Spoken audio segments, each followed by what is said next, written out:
అమ్మని మించి దైవం ఉన్నదా? ఉన్నదా అమ్మా? అమ్మ పాత్ర నిజంగా లైఫ్లో మోస్ట్ ఇంపార్టెంట్ కదమ్మా. అవును, చాలా. మీ అమ్మగారి గురించి చెప్పండి అమ్మా ఫస్ట్. సాధారణ గృహిణి. మా అమ్మగారి గురించి చెప్పాలంటే చాలా మామూలు గృహిణి, కష్టజీవి. మేము దేవాంగలో నేత నేస్తే దానికి కావాల్సిన పనులన్నీ ఆవిడే ఎక్కువ చేసి నేత నేసేది, అన్నీ చేసేది. చాలా మామూలు గృహిణి. ఇంకా దాని గురించి చెప్పడానికి ఏమీ లేదు అసలు. మామూలు గృహిణి అంతే, ఓకే, ఇల్లాలి అంతే. కానీ మీ అంటే కులవృత్తి, ఇంటి నేపథ్యం నుంచి మీరు చూస్తే, అంటే నాన్నగారు బుర్రకథలు చెప్పేవారు కొంత అని వినికిడి, కాకుండా మీకు అసలు కళలతో, సాహిత్యంతో, భాషతో పరిచయం ఎలా మొదలైంది? నాకు మామూలుగా ఈ కళలతోటి పరిచయం అనేది అసలు నాకు తెలియదు. ఇందులోకి వస్తానని కూడా నాకు తెలియదు. నా జీవితంలో నాకు ఇష్టం లేని ఏదంటే 3. కానీ ఆ 3 నేను తప్పించుకోలేకపోయాను. 1 సినిమాల్లో వేషాలు వేయడం, 2 మిలిటరీ వాడిని పెళ్లి చేసుకోవడం,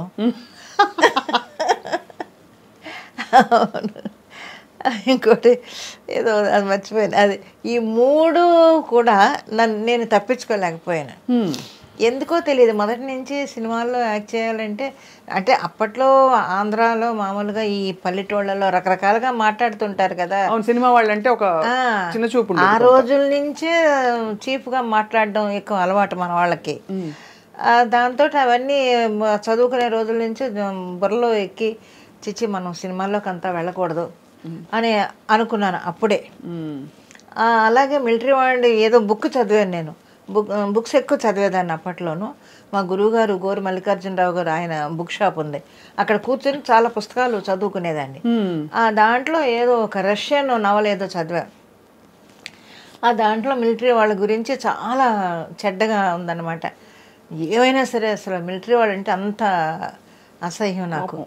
అటువంటిది ఆ మిలిటరీ వాడే నా మొగుడయ్యాడు. అందువల్ల ఏది తప్పించుకోలేకపోయాను నేను. కానీ 5వ ఏట నుంచి మీరు నాటకాలు వేసేవారు కదమ్మా? 5వ ఏట కాదు, కానీ 4th స్టాండర్డ్ చదివేటప్పటి నుంచి నాటకాలు. మా గురువుగారు, అదే ఆయన గోరు మల్లికార్జునరావు గారు, ఒకరోజు మా ఇంటికి వచ్చి ఒక బుక్ ఇచ్చి చదవమన్నారు. సరే ఏదో పాఠం చదివినట్టు గడగడ చదివేశా. చదివిస్తే పక్కన ఇంకొక ఆయన ఉంటే, వీళ్ళు ఇలాగే చదువుతారయ్యా, మనం ప్రాక్టీస్ ఇవ్వాలి వీళ్ళకి అని అన్నారు. ఏంటోలే అనుకున్నాను. అప్పటికి నాకు అర్థం కాలేదు. తర్వాత రోజు స్కూల్ నుంచి వచ్చిన తర్వాత వాళ్ళ ఇంటికి తీసుకొని వెళ్ళి డైలాగులు నెమ్మదిగా ప్రాక్టీస్ చేయించి, బట్టి పట్టి ప్రాక్టీస్ ఇచ్చి, అందరూ అప్పుడు ఆ మగపిల్లలు ఎవరంటే 8th స్టాండర్డ్ 9th స్టాండర్డ్ చదివే పిల్లలతోటి నేను అందులో హీరోయిన్. ఆ నాటకం పేరు రచయిత ఎవరో నాకు గుర్తులేదు, కానీ అశాంతి. అశాంతితోటి స్టార్ట్ అయింది నా నట జీవితం. కానీ అందులో మంచి పేరు వచ్చింది, సక్సెస్ఫుల్ డ్రామా అది. ఇంకా అప్పటి నుంచి అక్కడ పల్లెటూళ్ళలో అటు చిన్న చిన్న డ్రామాలు వేయడం. ఈ పుస్తకాల అభిరుచి అంటే, మీరు చాలా భాషలు మాట్లాడతారు కదా? చాలా భాషలు ఏం రాదు, కన్నడ మాట్లాడతాను ఎక్కువ. తమిళ్ చెన్నైలో ఉన్నాను కాబట్టి తమిళ్ ఎక్కువ మాట్లాడతాను. హిందీ కొంచెం అరకొరగా, పెద్దగా రాదు, కానీ అర్థం అవుతుంది. అంటే పుస్తకాలు చదివే అలవాటు అన్నది ఆ రోజుల్లో ఆడపిల్లలకి అందులో అంత పరిచయం ఉండే విషయం కాదు కదా. అవును, అంటే ఎంతో అభిరుచి ఉంటే తప్ప. అవును, ఏదో వంటలు నేర్పించారు, కుట్లు అల్లికలు అంటే అది అర్థం చేసుకోవచ్చు. ఎలా వచ్చిందమ్మా మీకు? ఏమో తెలియదు, ఆ బుక్ స్టాల్లో ఉండడం వల్ల చదవడం అలవాటు అయిందో మరి ఏంటో నాకు తెలియదు. అలా కొంచెం కొంచెం చదువుకునేదాన్ని పుస్తకాలు అప్పట్లో. అలాగా నవల్స్ ఎక్కువ చదివేదాన్ని నేను. మన ఎద్దనపూడి గారి నవల్స్ కానీ, ఆవిడ ఇంకొక ఆవిడ ఎవరు, ఆవిడ నవల్స్, ఇవన్నీ చదువుకునేదాన్ని ఎక్కువ. రావడం ఆలస్యం కొనేసుకునేదాన్ని.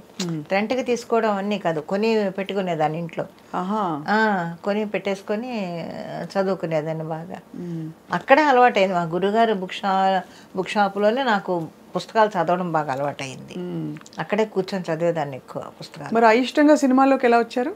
అంటే వచ్చాము అంటే టైం అంతే, దాన్ని ఎలాగ వచ్చారు అనడానికి సమాధానం లేదు. ఎందుకంటే 1000కి పైగా సినిమాలు, ఇంత లాంగ్ కెరియర్ ఉండే వాళ్ళు ఎవరూ లేరు మన ఇండస్ట్రీలో. అంటే లాంగ్ కెరియర్ అంటే ఇండస్ట్రీకి వచ్చే నెలని కాదు, ఇంకా ఆన్ గోయింగ్ కెరియర్ 65 ఏళ్ళు. బతకడం కోసం వచ్చాను అని చెప్పాలి. చెన్నై, నేను మా వారు ఇద్దరం చిన్న వయసులోనే, మాది లవ్ మ్యారేజ్, చిన్న వయసులోనే మ్యారేజ్ చేసుకొని అక్కడి నుంచి చెన్నై వచ్చేసాను నేను. అప్పటికి ఆయన మిలిటరీలో ఉన్నారు. చెన్నై వచ్చేసాం. చెన్నై వచ్చి అమింజ్కర్లో వాళ్ళ మేనమా వాళ్ళు ఉంటే వాళ్ళ ఇంట్లో ఉండేవాళ్ళం మేము.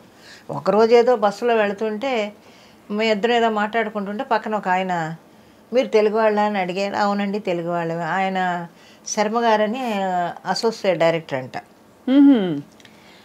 మీరు వేస్తారా అంటే మా ఆవిడ డ్రామాలు అవి వేస్తూ ఉంటారని మా ఆయన చెప్పారు. అయితే రేపు ఏవిఎం స్టూడియోకి రండి అని చెప్పి ఏవిఎం స్టూడియోకి తీసుకొని వెళ్ళి మేకప్ అది వేయించి ఫోటోలు అవి తీసి అందులో భూ కైలాసు దాంట్లో వేషం వేస్తానన్నమాట నేను అప్పుడు.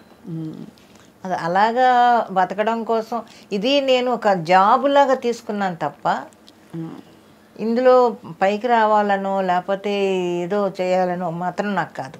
ఇది ఒక జాబ్ అంతే. నేను ఉద్యోగం చేస్తున్నాను అనుకుని వచ్చారు అంతే.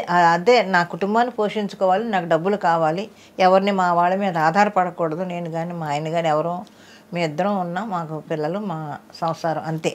వేరు వేరు కులాలు కదమ్మా మీ ఇద్దరు? అవును, ఆయన క్రిస్టియను, నేను హిందూ. అది ఇంట్లో వాళ్ళు ఆమోదించక మీరిద్దరు అవును జీవితం మీరు జీవితానికి మీ మీద నమ్మకం కలిగించుకోవాల్సిన పరిస్థితులు ఆ రోజు. అవును మరి ఎలా అమ్మా హార్మోనియం వాయించేవారట కదా? అవును, ఒక డ్రామాకి వచ్చి హార్మోని వాయించడానికి వచ్చారు. ఏం చూసి నచ్చారమ్మా? ఏం చెప్తాం, మీరు ఇప్పుడే ఇంత చక్కగా ఉన్నారంటే అప్పుడు మంచి చాలా అందంగా ఉండి ఉంటారు. ఇప్పుడే ఇంత బాగున్నారు. అది కాదు, ఒక చిన్న ఇన్సిడెంట్ చెప్తాను. మా మనవరాలు, మా పెద్ద మనవరాలు లవ్ మ్యారేజ్. ఆ అబ్బాయి వచ్చాడు మా ఇంటికి. ఆ అబ్బాయి ఇది చాలా బాగుంటుంది, జ్యోతిక ఎలాగ ఉంటుంది కొంచెం నా మనవరాలు, మంచి పుష్టిగా కళ్ళు గిళ్ళు బాగుంటాయి, అందంగా ఉంటుంది అది. ఈ అబ్బాయి చూస్తే క్రిస్టియన్, కొంచెం చదువుకున్నాడు కానీ బాగా చదువుకున్నాడు, ఎంబీఏ చదివాడు, ఏదో చేస్తున్నాడు, కొంచెం రంగు తక్కువ, కొంచెం ఇదిగా ఉన్నాడు. ఇద్దరు చూసి ఆ అబ్బాయి మా ఇంటికి వచ్చి మా వాళ్ళందరితోటి మాట్లాడి వెళ్ళిపోయిన తర్వాత ఎలా ఉన్నాడు నాని అని అడిగింది. నాకు నచ్చలేదమ్మా అన్నాను. మా మనవరాలు అడిగితే నచ్చలేదన్న అంటే వెంటనే నా చిన్న మనవరాలు అంత ఉంది అప్పుడు నా చేయి పట్టుకొని గబగబా లాక్కొని వెళ్ళింది వాళ్ళ తాతను నేను ఉన్న ఫోటో దగ్గరికి. నువ్వు తాతను ఎందుకు చేసుకున్నావు నాని? తాత ఎలా ఉన్నాడు, నువ్వెలా ఉన్నావు? ఇలా అలా ఉండిపోయాను కాసేపు. నేను ఆ క్వశ్చన్ అది వేస్తుందని నేను అనుకోలేదు. ఆ ఫోటో దగ్గరికి తీసుకెళ్ళి, నువ్వెందుకు నాని తాతను చేసుకున్నావు? తాత నల్లగా లేడా, నువ్వు తెల్లగా లేవా, నువ్వెందుకు చేసుకున్నావు? ఏ అక్క చేసుకుంటే తప్పేంటి అని అడిగింది నన్ను. అబ్బో ఓకే అమ్మ, ఇష్టమైనప్పుడు మనం ఏం చేస్తాం, హ్యాపీగా ఉన్నారు ఇప్పుడు వాళ్ళు. కానీ ధైర్యవంతమైన డెసిషన్ ఆ రోజుల్లో. అవును, మీరు అంత అవును, అంత కులాంతర వివాహం, మతాంతర వివాహం కూడా కదా ఆ విధంగా చేసుకుని. అంటే కానీ ఏంటమ్మా మీకు ఆ నమ్మకం అంత ఏమనాలి, ఇంకొక విధమైన ఏమో తెలియదు ఎందుకు వచ్చిందో ఆ ధైర్యం. అది మరి వచ్చేసాను అంతే. ఆయన చేయబట్టుకొని చెన్నై వచ్చేసాను అంతే. మిలిటరీలో ఉండేవారు కదా సార్? అవును, మిలిటరీలో. ఏం చేసేవారమ్మా మిలిటరీలో? ఏమో తెలియదు, మిలిటరీలో ఉండేవారు. ఏదో చిన్న యాక్సిడెంట్ జరిగింది, అప్పుడు ఈ బ్యాక్ ఏదో దెబ్బ తగిలింది, కొంచెం రోజులు సెలవులకి ఇంట్లోనే ఉండేవారు. మళ్ళీ సంవత్సరానికి ఒకసారి తీసుకొని వెళ్ళేవాళ్ళు. సంవత్సరానికి ఒకసారి వెళ్ళి 3 months అక్కడ ఉండేవారు. చైనా వార్ టైంలో అక్కడే ఉన్నాడు ఆయన. అమ్మో, అప్పుడు గుండె పీకేసి ఉంటుంది మీకు. చైనా వార్ టైంలో మిలిటరీలో ఉన్నాడు ఆయన. ఆ తర్వాత మళ్ళీ రావటం అలాగన్నమాట. ఇంకా తర్వాత ఇంకా ఇబ్బంది అయిపోతుంది పిల్లలతోటి. ఆయన మిలిటరీకి వెళ్ళి ఇక్కడ ఈ పిల్లల్ని, చిన్నపిల్లలు, వీళ్ళని ఏం చేయాలో తెలియక మా అత్తగారు వచ్చి తోడుగా ఉండేవారు. ఆవిడకి మరి ఇంట్లో ఇల్లు సంసారం వదిలిపెట్టి రావాలంటే ఆవిడ కష్టం. ఇంకా అప్పుడు ఏం చేయాలని మిలిటరీ నుంచి ఆయన్ని రప్పించాలంటే పుండ్రేకాక్షయ్య గారిని అడిగా. పుండ్రేకాక్షయ్య గారిని అడిగితే ఆయన ఒక డాక్టర్ని పిలిపించి ఒక సర్టిఫికేట్, మిలిటరీకి అన్ఫిట్ అని ఒక సర్టిఫికేట్ పుట్టించి వాళ్ళకి పంపించి మొత్తానికి వాళ్ళు రిలీజ్ చేసేసారు. ఇంకా అప్పటి నుంచి మ్యూజిక్, హార్మోని అవన్నీ చేసి. పాడతారమ్మా? మీరు పాడతారుగా? లేదు, నేను అప్పట్లో పాడేదాన్ని కానీ ఇప్పుడు అసలు పాడలేదు. అప్పుడు స్టేజ్ మీద చచ్చినట్టు పాడాలి, మన ఓన్ వాయిస్తోనే పాడాలి. అప్పుడు పద్యాలు పాడినప్పుడు? అవును, డ్రామాలు అన్నీ కూడా మనం పాడాల్సిందే, ప్లేబ్యాక్ అంతా లేదు అప్పుడు. నాకు ప్లేబ్యాక్ అనేది ఎప్పుడంటే పద్మనాభం గారి నాటకాలు, నాగభూషణం గారి రక్త కన్నీరు నాటకాలు, పద్మనాభం గారి శాంతినివాసం నాటకాలు అప్పుడే తెలుసు నాకు. ఓహో, ప్లేబ్యాక్ పాడతారు కోసం అనుకొని. అంతవరకు తెలియదు నాకు అసలు. మహామహులు అందరూ సరసన నటించారు మీరు? అవును, నటించారు అందరూ. అంటే 1000 సినిమాల పైన మీ అన్ని భాషల్లో.